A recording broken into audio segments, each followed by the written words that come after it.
Esta es la predicación correspondiente al domingo 15 de octubre de 2023 de la Iglesia Cristiana Cristo Viene de Algeciras. Para la predicación de hoy usamos el texto del libro de Ruth, capítulo 1, versículos 1 al 17. El libro de Ruth es un pequeño oasis en el punto de inflexión que supone el final del libro de los jueces y el primer libro de Samuel, aunque es más una frontera literaria que una frontera histórica, ya que no sabemos exactamente el momento en el que se desarrolla la historia de Ruth. De hecho, el texto bíblico nos dice, sin precisar más, en el versículo 1 del capítulo 1, aconteció en los días que gobernaban los jueces. O sea, el libro de Ruth está situado en el contexto del libro anterior, es decir, el libro de los jueces. Por eso mismo nuestro canon nuestro canon cristiano, sitúa el libro de Ruth en ese cambio decisivo en el transcurso de la historia del Israel antiguo, ¿no? Es decir, entre el paso entre el libro de los jueces y el libro de Samuel, o los dos libros de Samuel. Por tanto, el libro de Ruth estamos en la época de los jueces, que representa o este cambio de jueces a Samuel, representa el paso de una sociedad tribal, sin instituciones que la aglutinaran, como fuera el rey o el templo, y en la que surgen líderes ocasionales y carismáticos, situaciones o periodos concretos. Pero dentro de una situación general, salvo pequeñas excepciones, de un cierto alejamiento del pacto y la fidelidad al pacto con Dios. Pues de esa sociedad de los jueces, o de ese momento de los jueces, tenemos el paso en el libro de Samuel, los libros de Samuel, una sociedad mucho más cohesionada en torno a la figura de un rey, con una capital del reino, Jerusalén, y la centralidad del culto en el templo. De hecho, es esto lo que nos cuenta, este desarrollo el que nos cuenta el libro de Samuel, que será el contexto en el que se desarrollen los libros de Samuel y posteriormente el libro de los reyes, con un desarrollo mucho mayor, llegando a su máximo esplendor los reinados de David y Salomón. Y precisamente con David está relacionada la protagonista de nuestra historia. Reflejo de este cambio y de este tiempo de cambio y de crisis es el severo juicio a modo de epílogo con el que acaba el libro de los jueces. En estos días no había rey en Israel y cada cual hacía lo que bien le parecía. Capítulo 21, versículo 25 del libro de los jueces. Pues bien, la historia que nos cuenta este libro de Ruth acontece en los días que gobernaban los jueces y precisamente contrasta con el ambiente general de ese libro de los jueces, que está retratado como una época general de infidelidad al pacto con Dios. El libro de Ruth nos muestra que incluso en este contexto general de infidelidad, Dios preserva el pacto por medio de la fidelidad de familias concretas y especialmente por medio de una familia en particular, la familia de Noemí y de su nuera Ruth. En este tiempo hubo una gran hambre en la tierra. Si acordáis, igual que ocurrió con la familia de Jacob, que debido a un hambre en Canaán tuvo que emigrar a Egipto, ahora un varón de Belén, de Judá, va a vivir a Moab porque hay un hambre importante en Judá. Él, Elimelech, que se llama este varón, su mujer, Noemí, y sus dos hijos, Malón y Kelión. Pues esta familia emigra a los campos de Moab y se queda a vivir allí, versículos 1 y 2 del capítulo 1. Que la familia de Jacob emigrar a Egipto tuvo importantes repercusiones en su proceso de convertirse en el pueblo de Dios, lo que finalmente va a llevar a la gran intervención de Dios del Éxodo. Esto ya lo que hemos visto en las semanas anteriores. Pero, ¿qué repercusiones va a tener la historia de la familia de Elimelec en la narrativa de salvación? Porque es importante la historia de esta familia que recoge el libro de Ruth. Eso es lo que vamos a ver en esta mañana. El libro de Ruth es un libro en el que no hay reyes, no hay sabios, no hay sacerdotes, no hay profetas.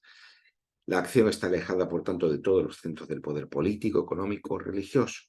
De hecho, lo que tenemos aquí es una familia de migrantes que huye del hambre de su propia tierra, como siempre ocurre o como normalmente ocurre con los migrantes, yendo desde Belén, en Judá, hasta Moab, en territorio extranjero. El hecho de que marchen a Moab está cargado de significado. No debemos olvidar que el reino de Moab fue rival y enemigo de Israel. Por ejemplo, Eglón, el rey de Moab, invade parte del territorio de Israel, pero después de que Israel fuera sometido a servidumbre durante 18 años, como nos dice en el libro de los jueces, capítulo 3, versículo 14, el juez Ahod derrota el ejército de Moab. Capítulo 3 del libro de los jueces, versículo 29. Sé que en este mismo libro de los jueces se nos retratan las hostilidades, el enfrentamiento entre Moab e Israel. Por otro lado, encontramos en la Torá las siguientes palabras, Deuteronomio capítulo 23, versículo 3, que dice: no entrará el amonita ni el moabita en la congregación del Señor, ni siquiera en su 10ª generación. No entrarán nunca en la congregación del Señor. Por tanto, Moab y Israel son dos reinos rivales y enemigos. Sin embargo, esta familia que pasa hambre, ajena a la política internacional, marcha allí donde puede encontrar un futuro mejor, aunque éste pase por Moab, enemigo de Israel. Sin embargo, lo decisivo de esta historia no termina con que la supervivencia de la familia de Elimelec, sino que tras la muerte del padre, los hijos se casan con dos mujeres moabitas que se llaman Orfa y Ruth, versículos 3 y 4 del capítulo 1. De esta manera, la protagonista que da nombre a nuestro libro es una extranjera, concretamente una moabita, que por tanto se debe vista con recelo por cualquier israelita y que se encontraba fuera del pacto de Dios con su pueblo y por tanto fuera de la congregación de Israel. Por tanto, es muy importante entender esto. ¿Cómo es posible que una historia sobre una moabita fuera incluida en el canon de la Biblia hebrea o nuestro Antiguo Testamento? Esto, a principio, a todas luces, parecería impensable. Por eso veremos el alcance que esto tiene para el devenir de la narrativa bíblica. Una moabita, no solamente una extranjera, sino alguien perteneciente, una mujer perteneciente a un enemigo de Israel como es Moab, se le dedica un libro de la Biblia hebrea. Esto tiene importantes repercusiones. Quizás en estos momentos en el que estoy predicando, haciendo esta predicación, tenemos una guerra abierta entre israelíes y palestinos, en una crisis especialmente difícil respecto a los últimos 50 años de la historia de Israel. Quizás esta historia de Ruth es especialmente significativa.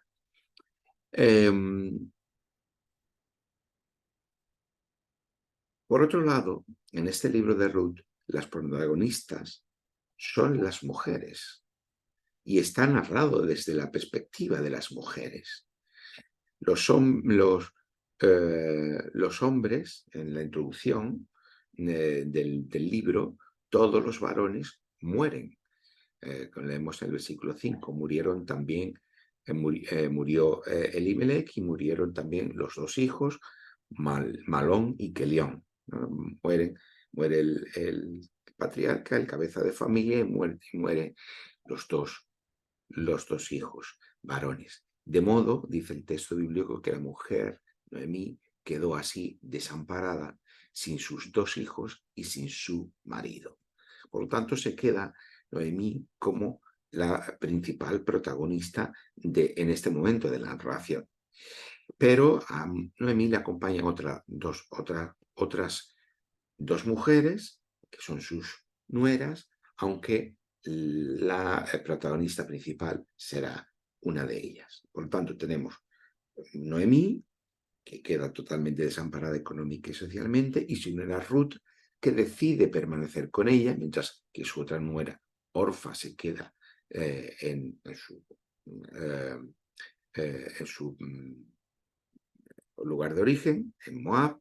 Pues Ruth decide permanecer con Noemí cuando Noemí regresa al territorio de Israel una vez que el hambre terminó en su tierra de origen, en Israel. Versículos 6 y 7 del capítulo 1. Las mujeres, como digo, eso es una historia de mujeres. Las mujeres aquí no son meras acompañantes de los hombres, como ocurre en otras narraciones que hemos visto de los patriarcas, por ejemplo, en el que los protagonistas son ellos. Aquí no, aquí las protagonistas son ellas, son las mujeres, que no son meros acompañantes de los hombres, como digo, sino las auténticas protagonistas de la historia. Su papel es central. La perspectiva narrativa es contada a partir de ellas, así como la función que cumplen dentro de la narrativa de la salvación. El libro de Ruth también es un libro en el que, a diferencia de los que lo preceden y de los que lo siguen, no hay violencia, no hay guerra, como se muestran los libros de Jueces, Samuel o Reyes. Quizás consecuencia de lo anterior, porque ya hemos dicho que los personajes están lejos de los centros políticos, económicos o religiosos. Quizás como consecuencia de esto es que se trata tan solo de la vida de personas sencillas que no tienen acceso al poder y que tan solo viven según la dinámica de su fe. Recordamos que la fe es confianza, pero que también la fe es fidelidad y lealtad.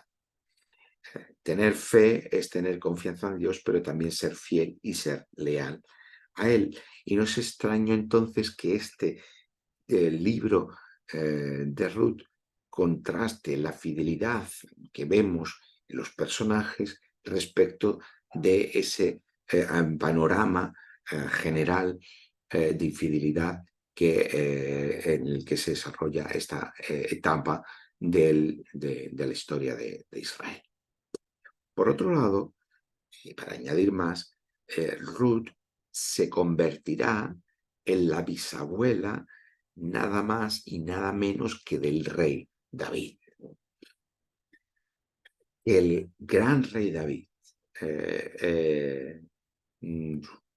tuviera como bisabuela a una moabita, ya nos dice mucho de la importancia de este libro. El hijo de Ruth, Obed, fue el abuelo del rey David, versículo 17 del capítulo 4. Y precisamente el libro termina con una pequeña genealogía hasta llegar a David, versículos 18 al 22, con lo cual está enfatizando la conexión entre Ruth y David. Si no hubiera sido por Ruth, el rey David no hubiera nacido y por tanto tampoco las promesas del Mesías podrían haber tenido su fundamento en la casa familiar de David. Recordar que las promesas del futuro rey de Israel pasan a partir de David. Tenemos en el primer libro de Samuel esta promesa que va a estar asociada a la casa de David.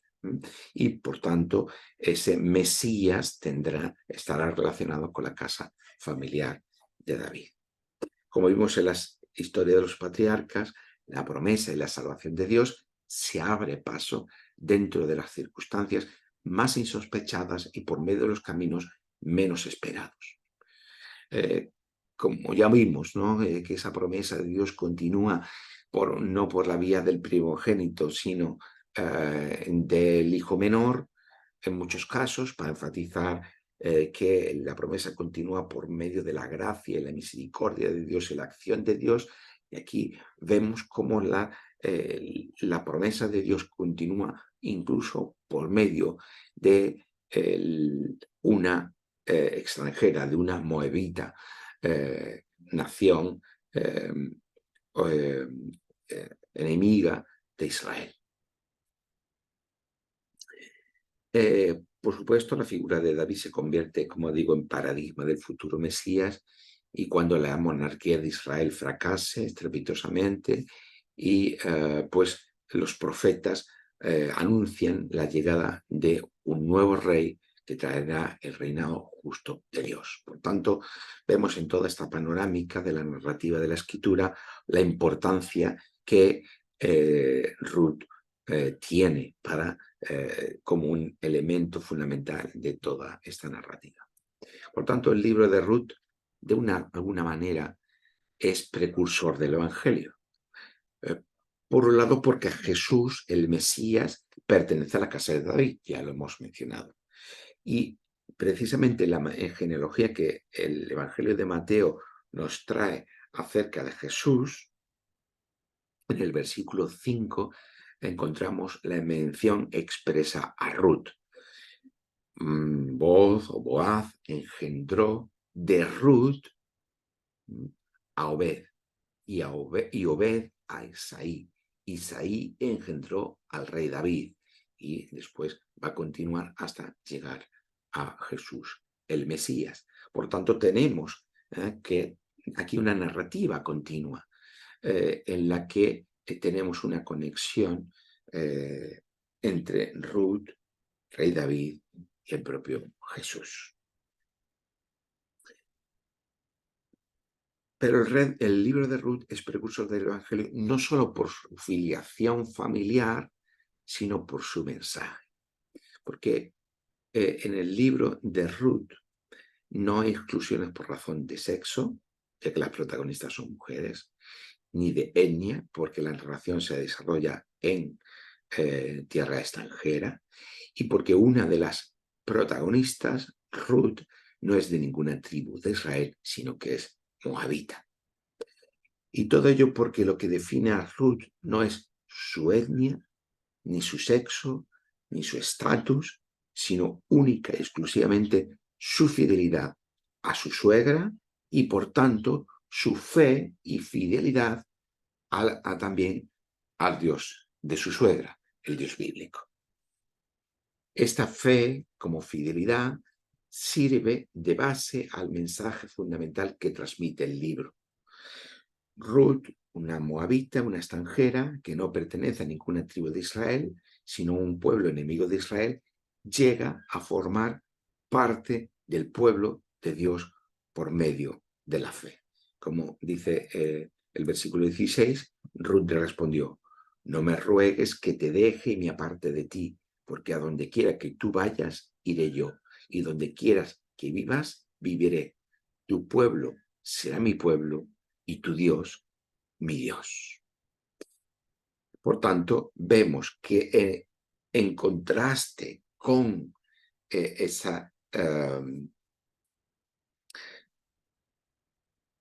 clima general del pueblo de Israel de infidelidad al pacto con Dios, que nos presenta el libro de los jueces, tenemos esta historia de una moabita que está siendo más fiel al pacto con Dios que los propios israelitas. Y este es el gran mensaje que nos trae el libro. Y como digo, de esta forma tenemos ese elemento precursor del Evangelio que encontramos en el Evangelio de Jesús. Como diría el apóstol Pablo, en el Evangelio la justicia de Dios se revela por fe y para fe. Romanos 1, 17. La justicia de Dios no se desarrolla sobre la base de la acción ni de los méritos del ser humano, sino única y exclusivamente por medio de la fe. Es decir, que la justicia de Dios se revela por medio de la fidelidad de Dios en el Mesías para fe de todo aquel que deposita su confianza en él. Y es por medio de esta fe que conocemos lo que significa la justicia de Dios.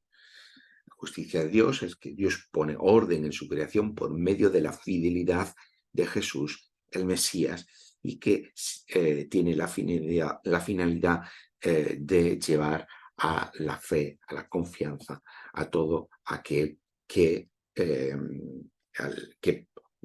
pone su confianza en él, es decir, lleva a la fidelidad de todo aquel, la fidelidad al pacto con Dios de todo aquel que pone su confianza en el Mesías. Por eso revela por fe y para fe, por la fidelidad del Mesías y para la fe, para la confianza para todos aquellos que por medio de esa confianza muestran su fidelidad al pacto con Dios.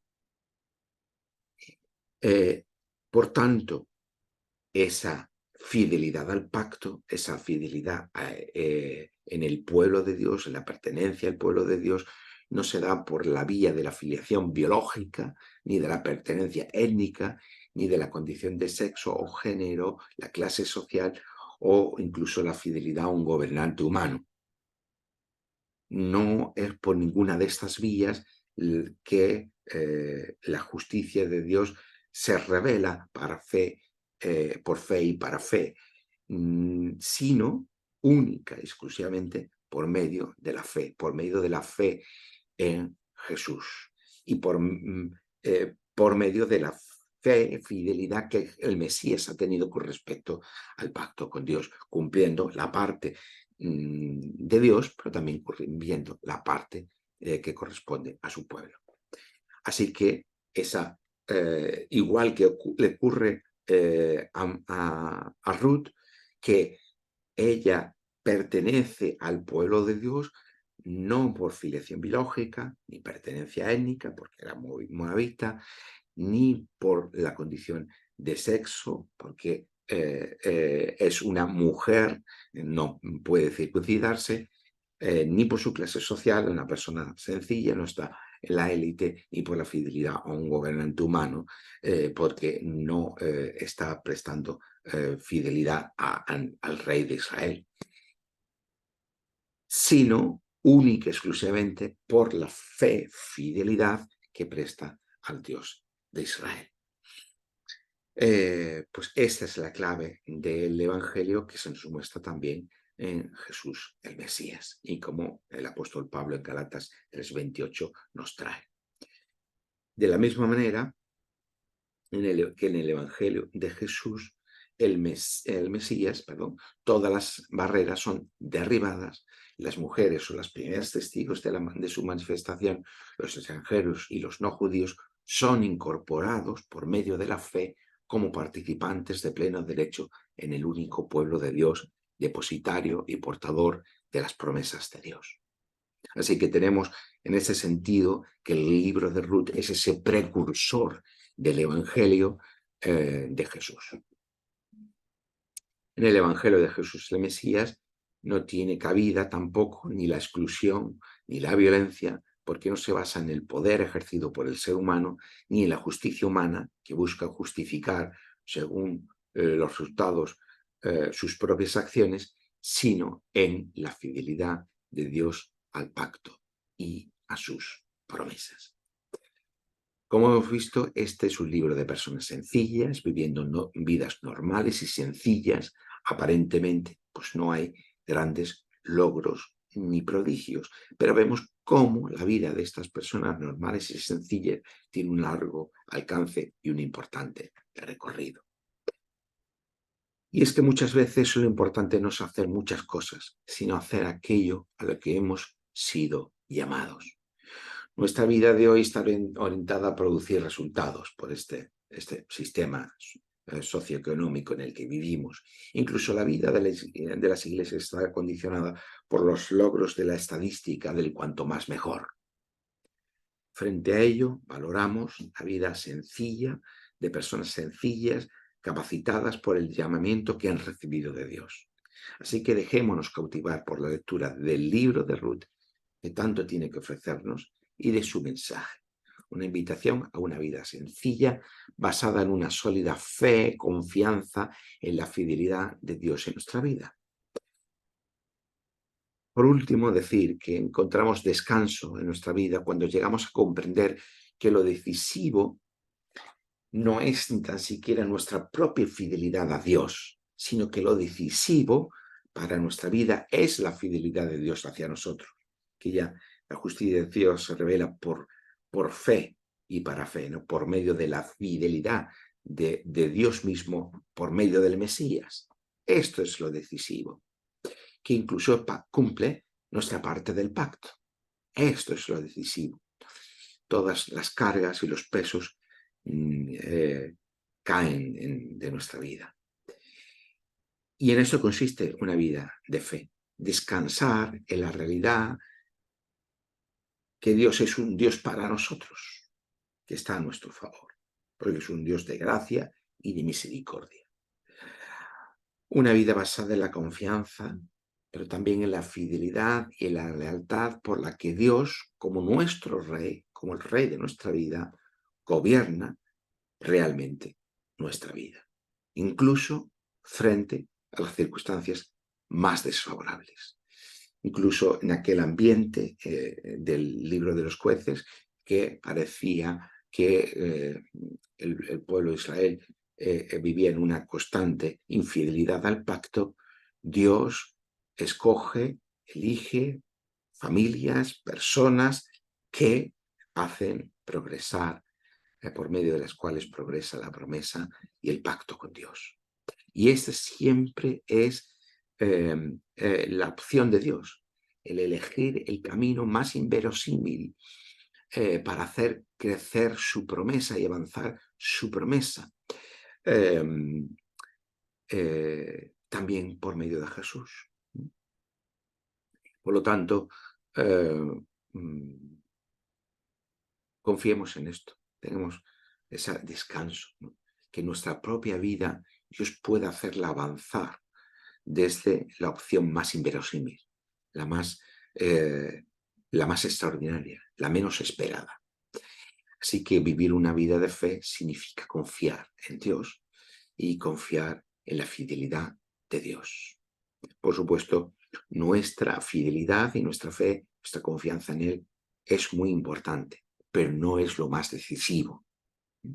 Y eso también nos libera de cualquier carga que intente hacer de nuestra propia fidelidad, nuestra propia fe, la clave de todo. Es muy importante, pero no es lo decisivo. Lo decisivo es la fidelidad de Dios para nosotros. La fidelidad, como dice algunas traducciones, la fe del Mesías, la fe de Jesús. ¿Cuál es la fe de Jesús?